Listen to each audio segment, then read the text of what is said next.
Well, everybody, welcome back to my channel and welcome back to Uncharted History. It's a brand new series that evolved literally just last week and over the last couple of months.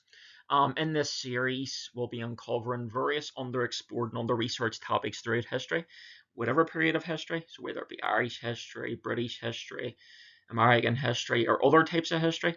This is what the channel will explore, and I hope to be inviting various experts and historians on the channel in due course.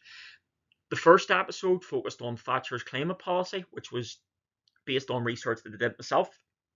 So yeah, if you want to go and have a look at that, be my guest.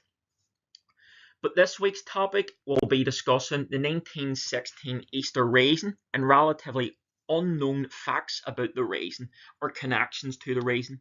But I must caveat this, folks, and I must stress that I am no expert Irish historian, especially in revolutionary Ireland in the 1916 Easter Rising. I am a British historian, or a historian focusing on Thatcher's Britain, such as policy development, but I have read around the Easter Rising, Irish Revolutionary period quite a lot throughout my university career as a student and done various essays and stuff on it. But just to stress once again that I am no expert in this field. And I hope in future that I'll be able to get various experts, whether it be Fergal McGarry or Marie Coleman and stuff, onto this channel to discuss various topics associated with the Rising in revolutionary Ireland.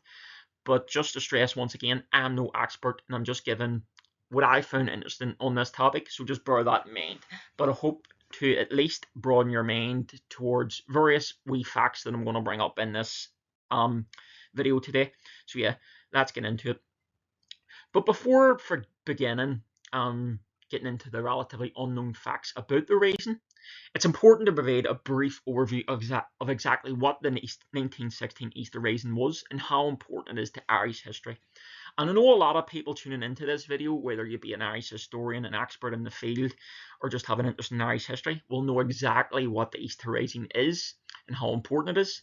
There will be a lot of people, I am aware, sorry, that there will be a lot of people, whether it be from different countries and such, could be watching into this video and have absolutely no idea what the 1916 Easter Rising is. So I'm just going to give a brief overview exactly what it is and how important it is before getting into the unknown facts about it. But yeah, in a nutshell, the 1916 Easter Rising was a 6-day armed rebellion located mainly in Dublin, but throughout various places throughout Ireland.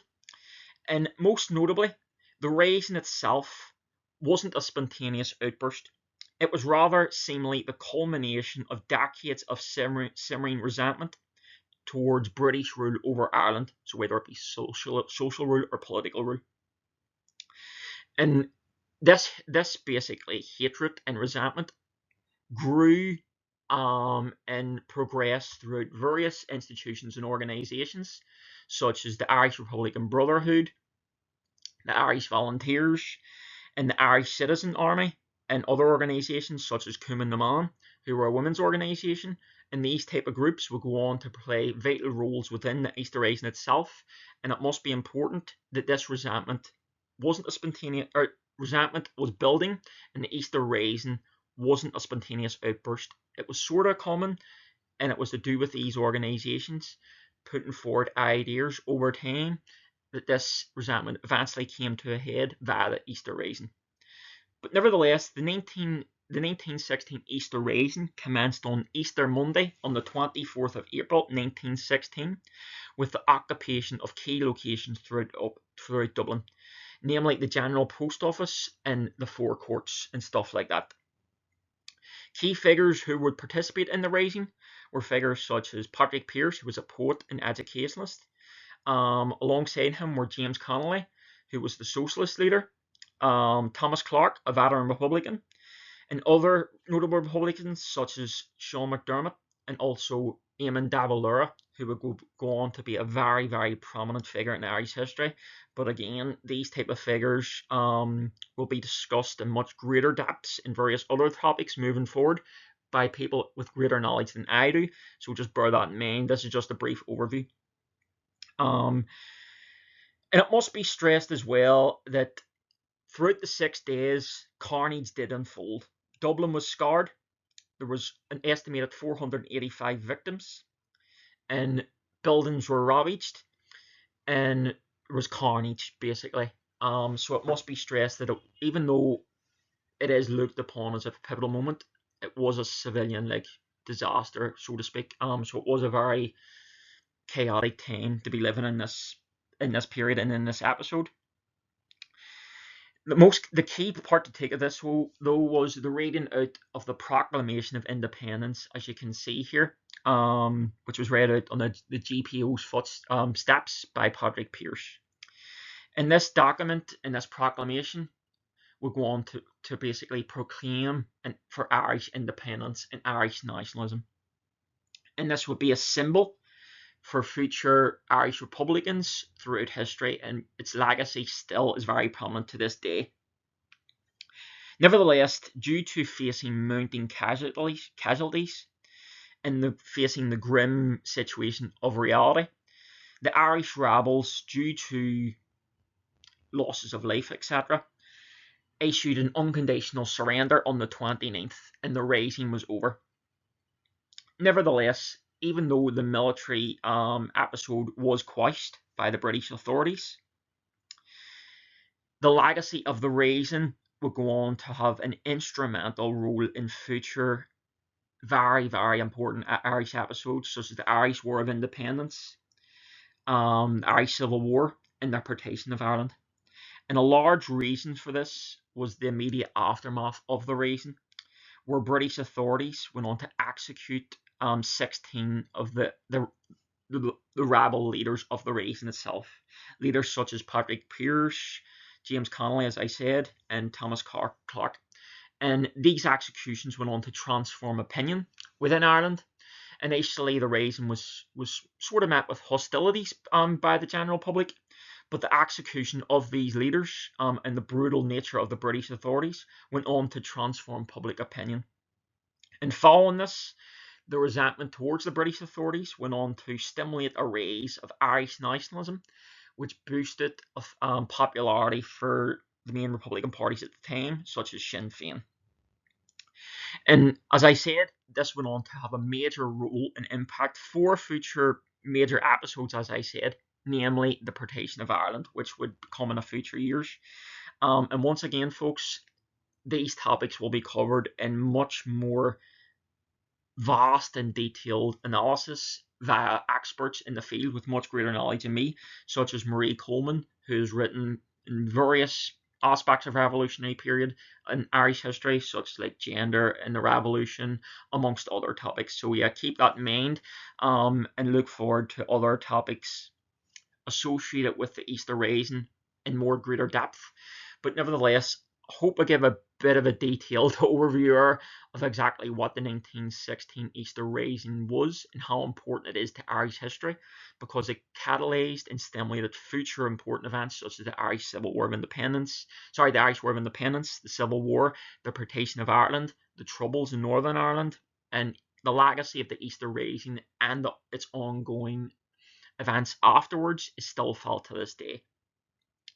But nevertheless, moving on, and having detailed all this about Easter Rising, now let's look at some relatively unknown facts about the Rising itself. And again, I'll stress, I'm no expert in this field, and historians will probably know much more about this than me, and they'll probably know more on these topics than me. But it's important, especially around topics such as the role of women in the Easter Rising, which I will not explore here, such as Countess Markievicz and Nurse Elizabeth O'Farrell. There's various other unknown topics associated with the Easter Rising that can be explored further, as I say, such as the role of women, the hidden talents of such of the rebels, the media coverage of the Rising, and other unknown facts about the Rising. I'm sure there is so much more to be explored, but they won't be explored in this video. Hopefully that will come in future videos. But within this video, I'm going to explore 3 topics which I sort of read around for an undergraduate module in history and I found very interesting. And the 3 topics that I'll cover today will be wildlife, sport, and Hollywood. So the connection of these elements to the Easter Rising and this is what I'll discuss now. Well, firstly, I'm going to discuss how the Easter Rising. Yes, it was a period of intense conflict and upheaval, and it impacted all aspects of life throughout Ireland, but especially Dublin. But I'm going to touch on the weight leaf and associated, or the weight leaf that was associated with the ongoing battles at this time in Dublin, and how actually the weight leaf at this time can be viewed as like a poignant glimpse into the humility and humanity that actually did actually occur during this time of intense battle. And no clearer example of this can be found than with the ducks at St. Stephen's Green. As you can see a wee picture. This is a modern picture, by the way. It's not a picture from the time.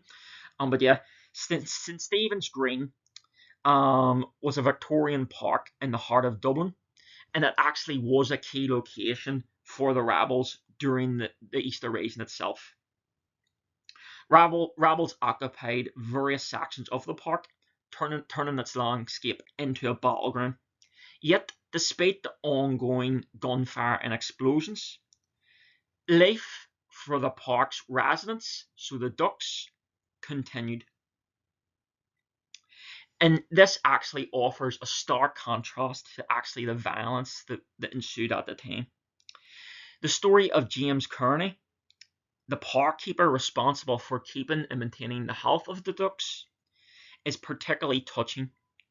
Kearney went on to maintain his routine of feeding the ducks twice daily while the carnage was ensuing around him, even at the height of all the fighting.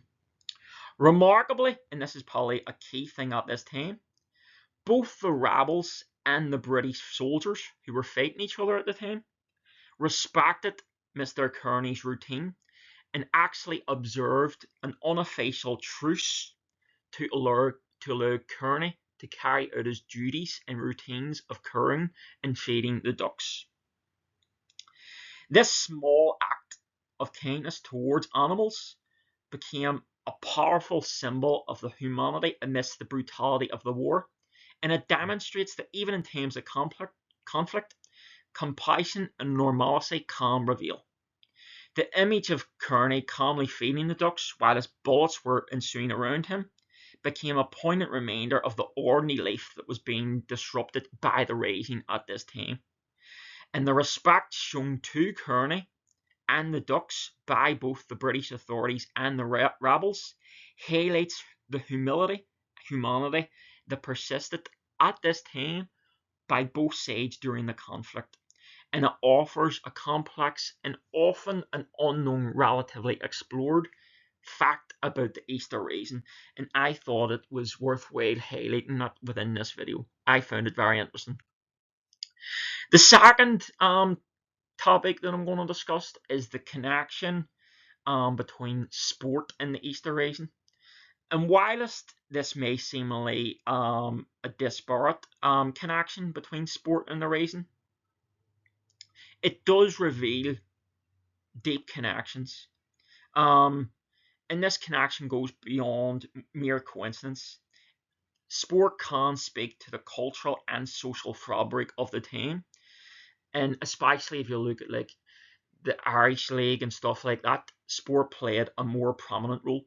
But I'm going to look at two subplots with sport, which I found very interesting pertaining to the connection of the Easter Rising.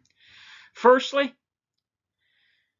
is the fact that the Irish Grand National, so horse racing Grand National, was held at Fairyhouse, so a race ground within Ireland, on the day the Easter Rising actually commenced, so the 24th of April 1916.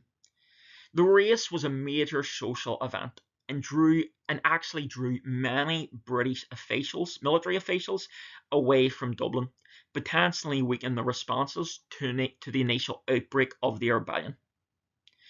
While this may have been coincidental, It highlights the way in which seemingly unrelated events can intersect with historical moments. The fact that a symbolic reenactment of the 1916 Irish Grand National was actually held at Furry House in 2016 to mark the centenary of the Rising just underscores the actual connection between this event and the 1916 Easter Rising itself. But again, I must stress, whether it was coincidental or whether it was like actually earmarked for a specific time and an event at this period, it's something that I can actually delve into more greater depth on, but hopefully it's explored in future videos. Another and probably more specific sport connection that I'm going to look at though is the story of the Walker brothers, Michael and John. These brothers were accomplished cyclists who actually represented Ireland in the 1912 Stockholm Olympics, competing in a grueling 200-mile road race. And for me, it's interesting just for the fact that just 4 years later, after the Olympics, these brothers were going to actually trade their bikes for rifles, joining the ranks of the rebels to fight for Irish independence. And this just goes on to show that the Rising itself wasn't just a politically motivated Rising, where political people and military people partook in the Rising itself. It was very diverse, and there was people of various cultures and backgrounds participating, and faiths, Protestant and Catholic, but also there were athletes, as this shows, businessmen and ordinary citizens partook in this Rising, ensured the rationale for Irish independence. So I think this connection between sport and the Rising highlights this to a great extent. But finally, we're going to go on to talk about the connection between acting, or more specifically, Hollywood, and the Easter Rising. Firstly, it must be stressed that there was a big connection with the Easter Rising with the Abbey Theatre, which is a major like acting institute where people learn their craft and do plays and stuff. The Abbey Theatre was actually and did nurture and blended the artistic expression and political action of many people involved. It provided a platform for Irish writers and artists to express their cultural identity and challenge British rule, fostering a community dedicated to independence. But the Abbey Theatre wasn't just a stage. It was actually a crucible of Irish nationalism, shaping the lives of those who walked its boards and fueling the revolutionary fervour of his time. To name a few, I can't pronounce these names, but there were very prominent people who actually were prominent figures within the Abbey Theatre that took prominence within the Easter Rising itself. Maury Nick Shavley, I can't pronounce that name, and Sean Connolly. I'm going to pronounce it Maury because I can't pronounce the Irish surname itself, but these were prominent figures within the Easter Rising itself, and these would exemplify the potent mix of art and activism that took place. On the one hand, Maury was a very talented and important actress at this time, but she was very committed to Irish nationalism. She was also a founding member of the Abbey Theatre itself. Her commitment to Irish nationalism, though, extended far beyond the stage of acting. And during the Easter Rising itself, she was actively served as a member of Cumann na mBan and actually fought at Jacob's Biscuit Factory, demonstrating the vital role played by women in the rebellion. Once again, an often overlooked topic in Irish history, but I hope to discuss this further in much detailed analysis in further videos. On the other hand, Connolly, and that is Sean Connolly. Sean Connolly was another talented actor, and he was a committed socialist and member of the Irish Citizen Army. His participation in the Rising reflects the diverse motivations behind it, blending nationalistic, social, and economic aspirations. Notably, leading the attack on Dublin Castle, Connolly actually tragically became the first rebel casualty of the Rising itself and was a poignant symbol of the sacrifices made. Hence, Murray, again I can't pronounce the surname, and Connolly's involvement reveals how deeply art and politics were intertwined at this time, with the stage actually becoming a springboard, so to speak, for future revolutionary action within the Rising itself.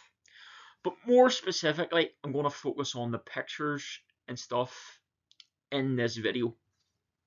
And in this video, we're moving on from the Abbey Theatre. Well, there's still a connection here, but more specifically, we're moving to the Rising's connections with Hollywood. As I already mentioned, the 1916 Easter Rising in Dublin was a crucible for forging not only a nation's identity, but also the lives of individuals, or for shaping the nation's future identity, but also for shaping the lives of future individuals. And I think these two characters here, are Arthur Shields and John Loder, highlight this perfectly. Two men, Arthur Shields and John Loder, who was born John Lowe, are fascinating examples, emphasizing how the Easter Rising will go on to shape both the lives of these men, but how their careers went on to basically interlink and meet with each other.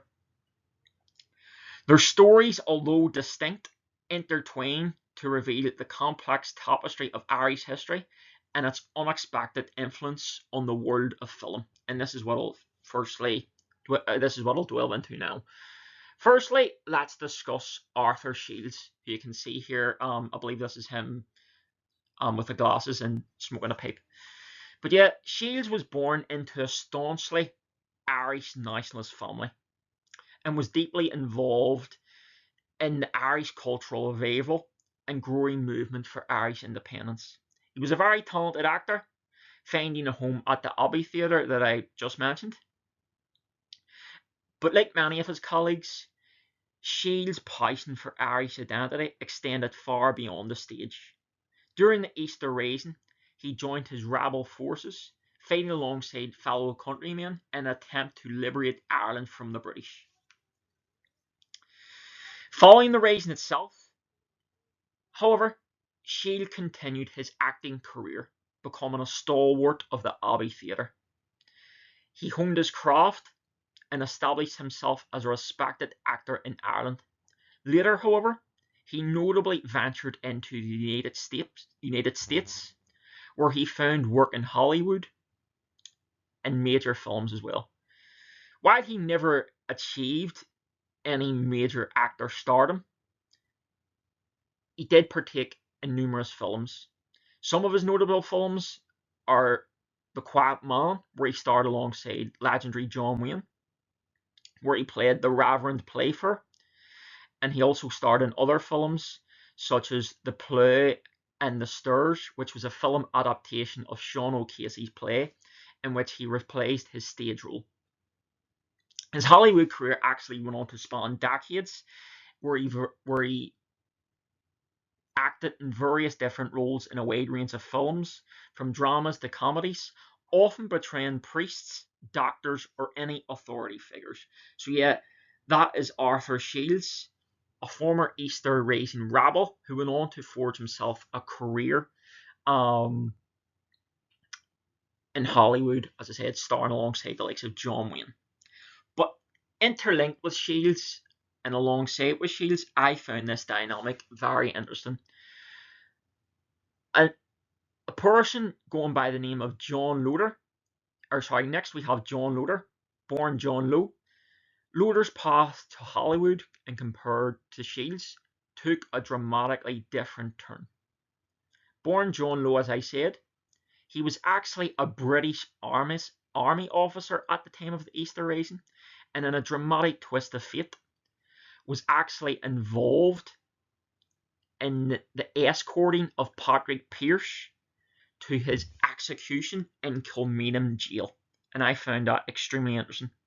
where Pierce went on to be executed, as I said. This experience in the Easter Rising, though brief, undoubtedly left an impression on Lowe.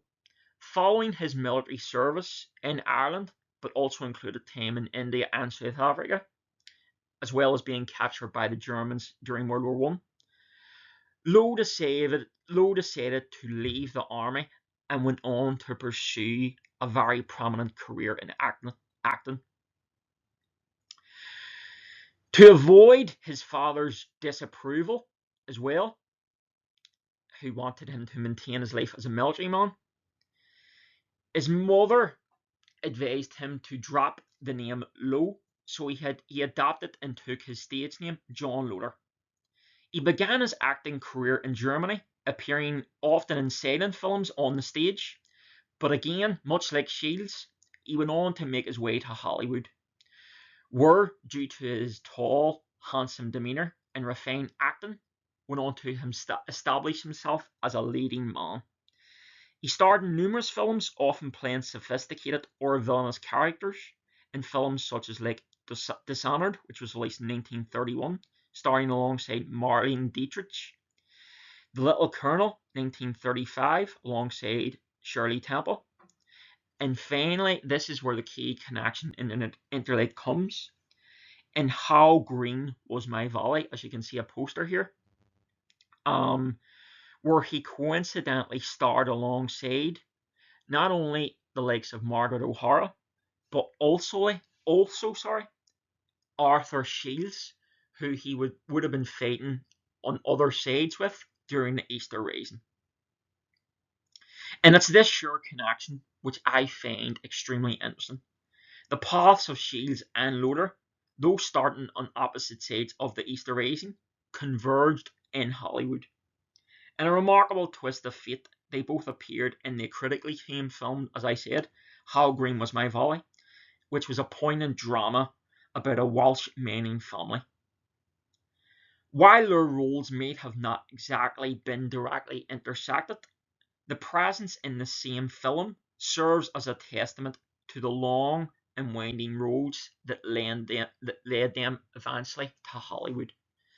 The stories of Shields and Loder offer unique perspective into the Easter Rising itself.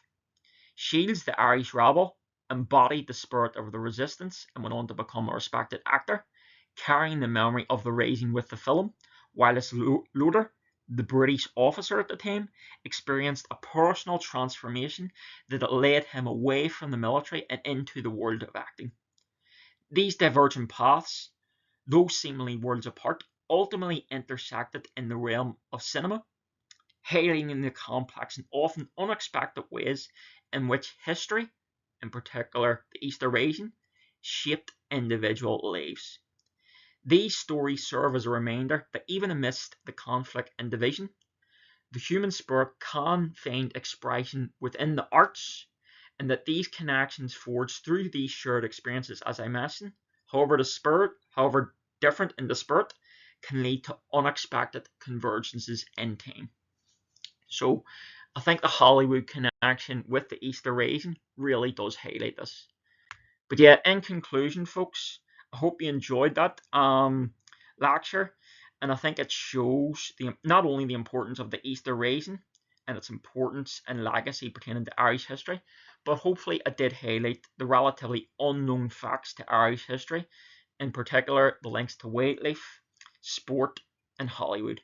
And as I've said, folks, I wish I could expand on various topics that I've mentioned today, but I'm no expert in this field. But I hope to, in various other episodes alongside various contributors to the channel, to explore these topics in greater detail, but also other historic topics associated with Ireland, other historic topics associated with religious history, American history, etc., etc. And I hope to go into deeper depths and insights with various other historians. So definitely keep your eye out to various other Uncharted history episodes in the future. And I hope to see you all soon. But I hope you enjoyed today's video. And once again, stay tuned for more.